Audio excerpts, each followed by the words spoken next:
The email arrived at 7:42 a.m., just as I was parking outside the glass tower where I had spent the last 12 years of my life.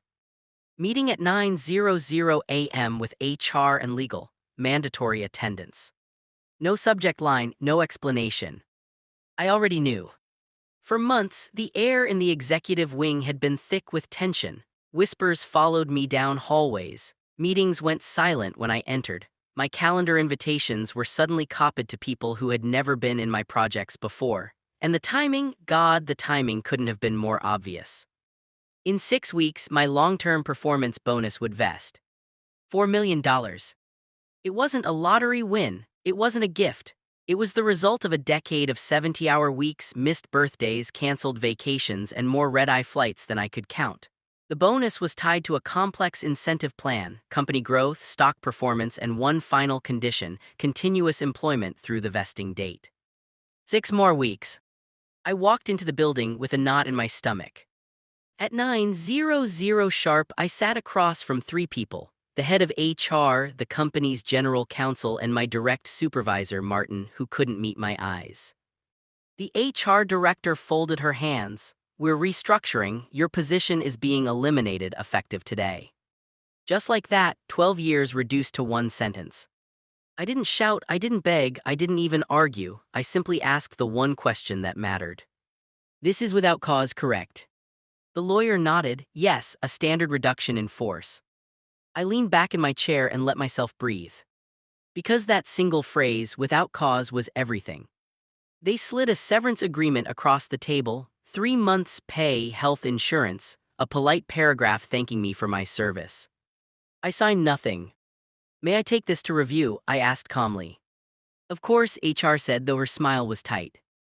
I packed my office in silence. Framed photos of my kids when they were small. A plaque from the board congratulating me for leading the company's expansion into Asia.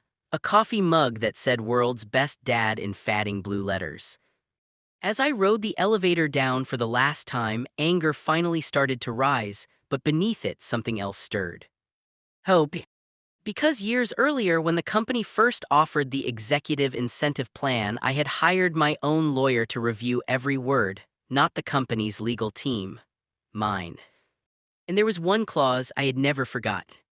The company believed the bonus could be avoided by firing an employee before the vesting date. But the clause didn't say continuous employment.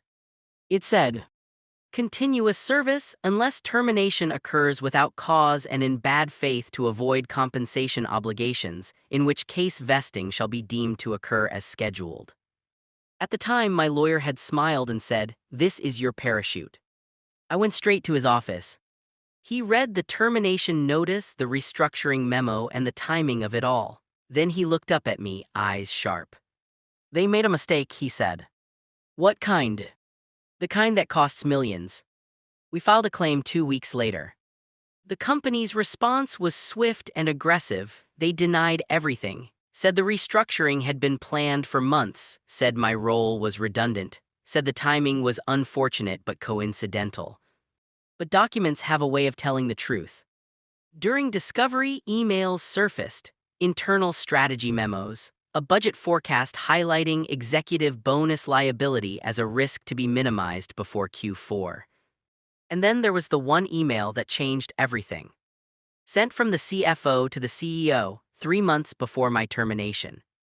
"If we move ahead with eliminating my position before the vesting date, we avoid the $4 million payout. Legal believes exposure is manageable." Manageable. That single word lit up the courtroom like a flare.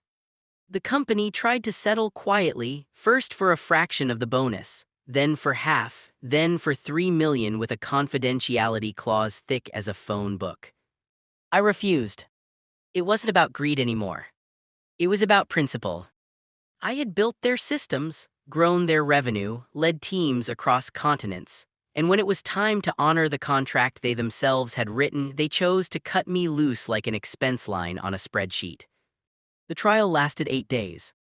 Their lawyers argued business necessity, market pressures, shareholder duty.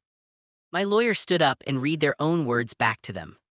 "Bad faith," he said, tapping the contract. They didn't just plan around this clause, they acted precisely in the way it was designed to prevent. The jury didn't take long.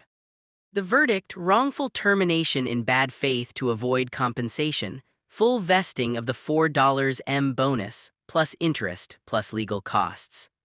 By the time the final judgment was entered, the total was closer to $4.6 million. The CEO never looked at me once as we stood in the hallway outside the courtroom. Martin did, his face was pale. "I'm sorry," he whispered. I nodded. I believed he meant it, but apologies don't rewrite decisions. The money changed my life, yes. I paid off my home, set up college funds, finally took my wife on the long-delayed trip to Italy we'd dreamed about for years. But the real reward wasn't the number in my bank account.